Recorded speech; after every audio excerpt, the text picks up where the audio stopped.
I am Pastor Michael Turner from Grace United Methodist Church. Greetings to you.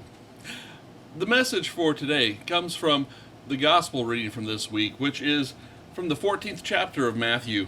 This is verses 22 through 33. Immediately he made the disciples get into the boat and go on ahead to the other side, while he dismissed the crowds. And after he had dismissed the crowds, he went up the mountain by himself to pray. When evening came, he was there alone. But by this time the boat, battered by the waves, was far from land, for the wind was against them. And early in the morning he came walking toward them on the sea. But when the disciples saw him walking on the sea, they were terrified, saying, "It's a ghost." And they cried out in fear. But immediately Jesus spoke to them and said, "Take heart, it is I. Do not be afraid." Peter answered him, "Lord, if it is you, command me to come out to you on the water." He said, "Come." So Peter got out of the boat, started walking on the water, and came toward Jesus. But when he noticed the strong wind, he became frightened, and beginning to sink, he cried out, "Lord, save me." Jesus immediately reached out his hand and caught him, saying to him, "You of little faith, why did you doubt?" When they got into the boat, the wind ceased. And those in the boat worshipped him, saying, "Truly, you are the Son of God." And may God add a blessing to the reading and the hearing and the understanding of God's holy word. Now, I'm a prairie guy. I grew up in the plains of Nebraska, and I was not one to get out on the water much, so I'll have to confess that the stories of Jesus on water aren't ones that I really connect with a whole lot. But even though I wasn't one to head for the lake every week and put a boat in the water, I still think there's a lot we can learn from this. I think there's a lot, like I said, to get out of this lesson from the 14th chapter of Matthew. If you saw last week's message, this passage picks up right where we left off from that. And if you didn't, here's a brief recap where we find ourselves in the gospel story. The 14th chapter of Matthew opens with this party at Herod's palace, which culminates in the execution of John the Baptist and John's head being presented on a platter. Jesus hears this news and sets off to be by himself. We don't know why, but probably to grieve. It would be a normal human reaction when he heard about that death. Although that doesn't go as planned. He seeks time alone, but ends up being followed by the disciples and then a crowd of thousands who are seeking him out to be taught, to be healed. It gets late in the afternoon and they're hungry. And they have 5 loaves of bread and 2 fish. So Christ takes those bread and those fish, he blesses them, breaks them, gives them to the disciples, who then feed those 5,000. There's enough that everyone is fed, and there are 12 baskets of leftovers. This passage then picks up from there. Jesus finally gets that time away. He sends the disciples on ahead by boat. He dismisses the crowds and sends them home for the evening. And then he heads up to that mountaintop to be alone to pray. The disciples are on their own then. They have a rough night out on the water. The boat is battered by waves, and as the text says, the wind is against them. They are facing headwinds. And even though this group of disciples included former commercial fishermen, you have to assume that had to be a rough night out in a boat on the water. Then we're told early in the morning, the disciples have this vision. They see a figure walking towards them across the waves. I think the reaction was one that I imagine most of us would have had, especially sleep deprived from a night in a storm. I'm sure there was a whole lot of, are you seeing what I'm seeing? Which the author of Matthew didn't record, but they realize it's not a hallucination. There is some one out there and they react with fear. They assume it could only be a ghost coming at them. Jesus then reassures them that it is him. They have no reason to be afraid. Peter then, I think, is in a way that you can only describe as Peter being Peter, says, well, if you're Jesus, prove it. I want to know who you are, so if you're Jesus, command me to come to you across the water. So he does. He says, come. Peter steps out of the boat and begins to walk, and then looks around and realizes where he was, and then sinks. Jesus saves him from the water, puts him in the boat, gives him that rebuke of you of little faith, and then everyone in the boat worships Jesus as he calms the storm, and they say, truly, you are the Son of God. Now, a version of this story appears in 3 of the 4 Gospels. The version of Matthew is probably the most detailed of the 3, and it's the only one that ends with that picture of the disciples in the boat worshiping Jesus. And that's really pretty consistent with the Gospel of Matthew. Remember, each of these 4 Gospels is written by different authors in different times and written to a different audience with a little different purpose for each of them. Matthew was really written for a Jewish audience with the purpose of explaining to them how Jesus fulfills the prophecies, how Jesus is the Messiah, how he is the new Moses, how he is come, as they were told there would be that Messiah. So to have that story conclude with the disciples recognizing him and worshiping him and saying, truly, you are the Son of God, would certainly make sense for that audience, for telling that story that way. But for those of us who are now 21st century followers of Jesus, we may not be looking at this story for us to be reinforcing who Jesus is as the Son of God. But I still think there's a lot to be learned from this message, because I think in a lot of ways this story is a metaphor for our lives and for our life as together as a community of faith. I think the church in a lot of ways is like that group of disciples in the boat. Well, first of all, we're a group together. We gather together as a community of faith. And we are separated from Jesus, at least in a physical sense of the word. And we certainly face our share of rough waters and have to sail into headwinds. That really is life as a congregation today. So we're gathered together and yet apart from Jesus as we live in this time between the time he ascended into heaven and before the time he returns again. And we are facing the headwinds that so many churches have faced over the last 50 or 60 years. The world has changed dramatically since the middle part of the 20th century.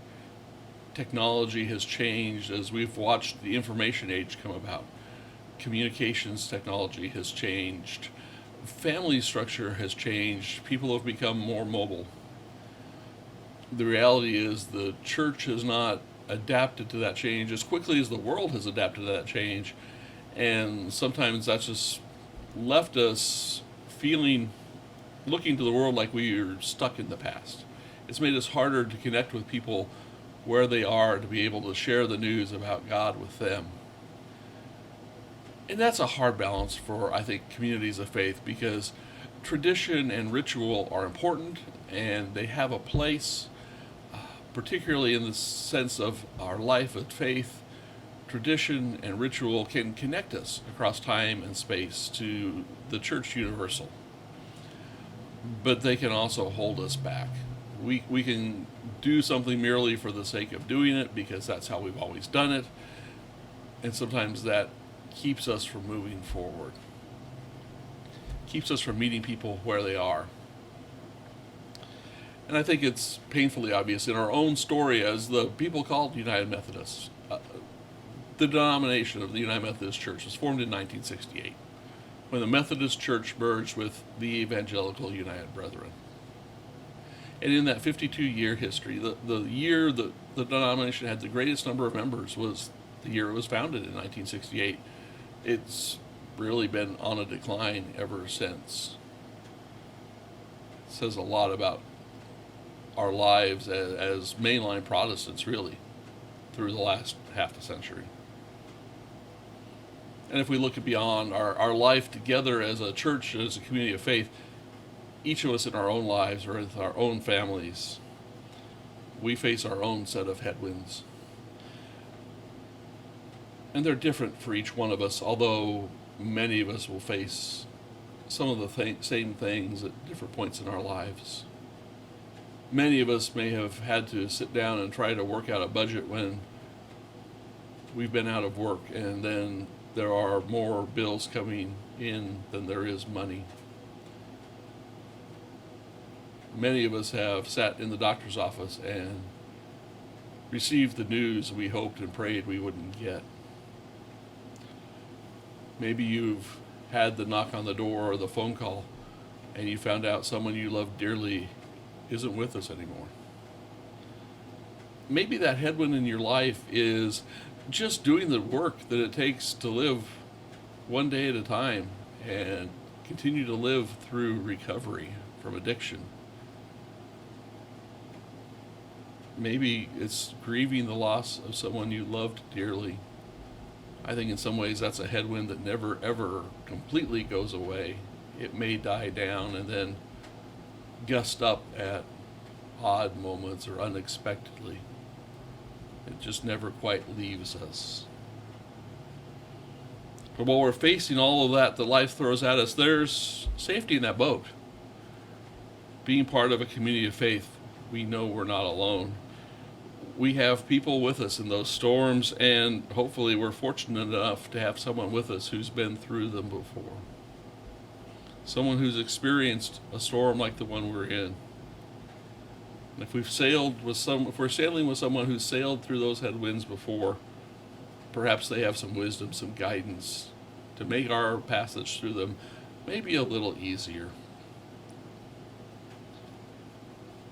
Our relationship with Christ today, I think, was much like it was for those disciples in the boat that morning and that night before. Jesus wasn't there with them physically. He was distant. At least in the stories we have in the Gospels, that seems to have been an unusual situation. Usually when we read the Gospels, Jesus and the disciples are together for the most part. Not always the case, but this scene of the disciples by themselves and Jesus off alone is fairly unusual. But that's the time we live in. We are living in this time that is in between. As we remember in our communion liturgy, we proclaim the mystery of faith, that Christ has died, Christ has risen, and Christ will come again. But we are living in that time in between the time Christ has risen and Christ will come again. He is not physically a part of this world. That doesn't mean God isn't with us. I think, though, the appearance of Jesus on the water that morning may be more like our God's presence in our lives sometimes. Distant. You have to sometimes look to make it out. You can't quite understand what's going on just at a glance. It requires some discernment to understand what God may be calling us to do. I mean, that's a better picture of our relationship with Christ than the images of Jesus sitting around a table sharing a meal with those disciples. In that moment, though, Peter wanted something more than that distant relationship with Jesus. He wanted to know him in a different way. He wanted assurance of knowing Jesus more closely. He's willing to give up the safety of the boat to be closer to Jesus. He's seeking something more, and Jesus calls to him with that one word, come. Peter steps out and then hesitates and then sinks. I always have the vision that it had to be much like the moment when Wile E. Coyote runs off the edge of the cliff and doesn't fall until he looks down and realizes what's happened to him. But I think it's an easy way out to simply stop here and say, if Peter simply had more faith, he would have been able to cross the water to Jesus. It was his lack of faith that caused him to sink. And certainly that's a lesson to be learned here. But I think there's something more. And I think to learn it, we have to look beyond just what happened to Peter in those moments. You see, I believe our lives as children of God and as followers of Jesus, our lives we live in this constant cycle of call and response. God calls us, and then we have to decide how we want to respond to that call. Sometimes those calls are small. They're the taps on the shoulder. They're the nudges to offer a kind word to someone, to help out somewhere along the way, to check in on the friend you haven't heard from in a while. Now, sometimes those calls are the ones that are transformative. Those calls that may lead to a new vocation, a new ministry, new relationships. Those things that change lives in just transformative ways. But none of those things happen once. They are ongoing. Whether or not you're going to be called by God, there's a simple rule. If we're still here, God isn't finished with us yet. God continues to call each and every one of us. And then how we respond is up to us. Christ called Peter. Peter responds. He steps out in faith. And it's a big step of faith to step out of the boat, to leave the company of his friends, to do something that rationally you have to believe isn't possible, to start out to walk across those waves. And then if we evaluate the story simply on one of Peter's ability to walk on water, it is an epic fail. He takes a couple of steps and looks around at the waves, realizes what he's done, and then he sinks. If it's not for Jesus saving him, he may drown right there in the lake. He gets rebuked by Jesus. Oh, you of little faith. He gets back in the boat. You have to imagine at some point, too, this does come back to haunt him. As much as we revere the disciples, on the other hand, this is a group of guys. You got to imagine there's a dinner or there's a gathering around a fire some evening. They're not going to let him live this moment down. But I'm going to invite you to look at this one more time, not just looking at what happens with Peter, but let's take a wider view of what happens for everyone in this moment. Peter answers that call. He responds to the call to take that step. He steps out of the boat. It doesn't go as Peter planned. That's true. There's no way we can call Peter's walking across water really a success. But he does have an encounter with God's saving grace. He is saved by Christ in the most literal way possible. Christ pulls him from the water and puts him back on the boat. And what happens in the end isn't the disciples mocking Peter. It's really not even so much that Jesus scolds him. It's that everyone in the boat now sees Jesus for who he is. There is that moment then of worship, and they are able to proclaim Jesus as the Son of God.